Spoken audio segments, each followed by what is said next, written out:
So this week's parsha begins with Yaakov Avinu traveling from Eretz Yisroel to eventually go find his wives, Rachel and Leah. We all know there's a very famous Rashi. It's alluded to in the beginning of this week's parsha. It's discussed at length in the end of last week's parsha. That when Yaakov Avinu left Eretz Yisroel, he did not go directly. He didn't go straight. After Rivka told him to leave, he didn't go straight. Rashi explains that he actually spent 14 years learning in yeshiva, in Shem V'Ever. So there's something that's very strange about this. Everyone knows that that's what he did right before, and he wasn't punished for it. It was the right thing to do, to learn for 14 years in yeshiva, Shem V'Ever. The question is, what exactly was the purpose of that trip? The pasuk had already said earlier, he was 63 at the time that he went to learn for 14 years. Up to the age of 63, the pasuk described him as Yaakov Ish Tam Yoshev Oyelim. Rashi explains Ish Tam and Yoshev Oyelim. Rashi says Oyel Shel Shem V'Ever.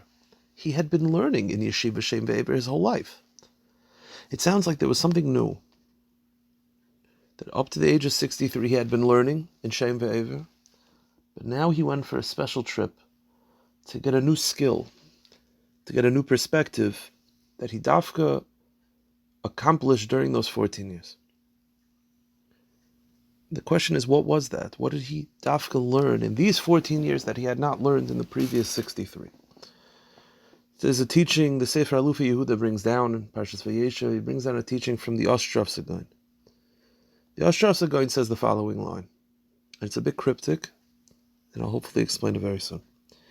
He says that during the first part of his life, up to these 14 years, he had learned how to be a Yehudi ben Yehudim. He had learned how to be a Jew amongst Jews.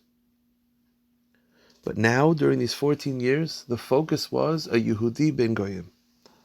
He learned how to be a Jew amongst Goyim. That's what the Ostrov Sagoin is quoted as saying. So during these 14 years, he learned what it was like to be a Jew amongst Goyim. And I'll explain what this means in a moment. The truth is, Yaakov Kamenetsky says that it's not a coincidence that he went to Shem V'Ever for this. Shem lived during the times of the Mabul. Ever lived during the times of Dar Haflaga. These are people that knew what it was like to be around Goyim. And Yaakov Avinu was learning for them for those 14 years how to be a Yehudi ben Goyim. The Sefer Shvili Pinchas also points out something very interesting. The pasuk tells us about Yosef HaTzadik, that when Yosef HaTzadik was sold, the pasuk specifically says how old he was. He was 17 years old. The question is that when he left his father, he was 17. The question is, why does the pasuk have to tell us exactly how old he was at the time? What does it matter? So he says something very interesting. We know, when do you start teaching a child how to learn Torah? Chinuch begins at the age of 3 by the Upsharon.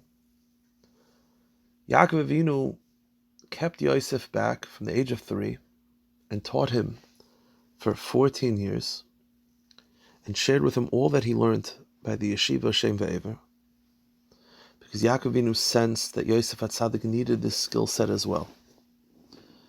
That Yaakov Avinu sensed that Yosef HaTzadik needed to learn how to be a Yehudi ben Goyim. And he taught him those 14 years what he gave over. Therefore the pasuk says that after the age of 17, that he had already been taught for 14 years of the Torah of Yaakov Avinu. Now it's beginning, now he's ready to take the next process, and the beginning of the Mechira happens. So the question is, what exactly did Yaakov Avinu learn during those 14 years? What did the Ostrov Sagoin mean when he said that he learned how to be a Yehudi ben Goyim? So I think the Yisod is like this. The Shvili Pinchas quotes the Belzer Rebbe as saying something similar. So there's a teaching from Rabbi Shua of Belz. And I think this is what he means. Yaakov Avinu learned during those 14 years to change his perspective and to change his mindset. And if this is something we all need, I think this is something we're all sort of experiencing. Yaakov Avinu is now about to leave Eretz Yisroel and to enter Chutz La'aretz. What he needed to remind himself and he needed to work on is the ability to be wherever he was and to know Libi Bamizrach, to know that this is not his home. That doesn't mean because of anti-Semitism and he's not welcome here. That's not the point. But to realize the truth that he has a home. That Eretz Yisroel, Artzeinu HaKadoisha, is our place. And that wherever he goes, that doesn't mean you have to make Aliyah. If you can, great. But not everyone is able to. There were Jews. The Baal Tanya tried to make Aliyah. He couldn't. I think the Mizrach Magid told him there are neshamas that are mechuber, that are connected to Chutz La'aretz. They need to stay here to do whatever job you have to do. But as long as you're here, to know that there's a part of your heart, there's a part of your mind that has to be on Eretz Yisroel always. That you can't think of this place as this is where I am forever. That I have a home. And the same way when someone travels, they may not be in their home, but they're thinking about their home. They're checking on their cameras, on the phone, the Ring doorbell, they're checking to make sure, is everything there safe? Is everything working well in the house? Is everyone okay in the home? Kadosh Baruch Hu wants Klal Yisrael, wherever they are, to remember that we have a place. And that's what Yaakov Avinu worked on during those 14 years, to be able to go wherever he was going to go. But to remember there's a part of him that Libi B'Mizrach, his heart was not in Charn. His heart was in Eretz Yisroel. His mind was in Eretz Yisroel. On his dying breath, he said, I want to go back there. Kadosh Baruch Hu wants Klal Yisrael to, before Mashiach comes, we have to start part of the process of Kibbutz Golius. Is Hashem is sort of putting on a beacon where all the Jews throughout the world, Jews that look like Jews, Jews that don't look like Jews, all of a sudden start looking towards that place called Eretz Yisroel. Something I don't think a lot of people are focusing on. That since October 7th, one of the side effects, again, not to say it's kedai, not to say it's good, Chalila, this is an incredibly, incredibly difficult kufa. One of the side effects is every Jew is thinking about Eretz Yisrael, Yomim v'layla, lo yishboisu. I don't know one person who can go a week without saying, I don't know what's going on there. And maybe we're looking at it too much. Okay? But that's on our mind. And all of a sudden, every Jew in the world is looking at Eretz Yisrael and caring about Eretz Yisrael and thinking about what's going on in my home. And this is not a rhetoric for the government, I don't care.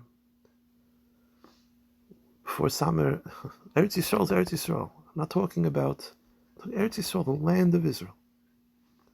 It's all we're thinking about. And the people in Eretz Yisrael.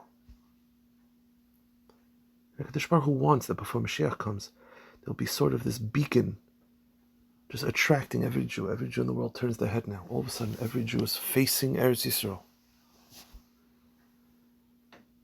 That's what Kadosh Baruch Hu, that's the mentality Yaakov Avinu had. And it has not been our mentality for a very long time, if not ever. But now that's where we're at. Everyone is yoimam v'layla thinking, fakishuvt, and completely enclosed, and their minds are completely intertwined with Artzeinu HaKadosh. And that's a good thing. Never to forget where we belong and where we're ultimately going. Let me read you a few lines from Rav Kook. This is the first piece in his Kuntres Eretz Chayfetz. This is how Rav Kook described the land of Israel. He says, Eretz Yisrael inena davar chitzoni. Eretz Yisrael is not an external entity. Kinyan chitzuni la'uma. It's not this acquisition that the Jewish people acquired. Emtsoi l'matara shel hisagdus haklalius. It's not a means of uniting the population of Israel. Hachzakis kiyuma hachomri. It's not merely a means of strengthening our physical existence. Oyafilu ruchni. And it's not merely a means to strengthening our spiritual existence. What is Eretz Yisroel? Eretz Yisroel hi chativa atzmusis. Eretz Yisroel has an intrinsic meaning. Keshura bekesher hachayim emu'uma, that is tied within the living soul of the Jewish people. Chabuka beskula pnimis imitzuseho. Its very being is filled with qualities. It's the other half of Klal Yisrael. And that's sort of what we're seeing now.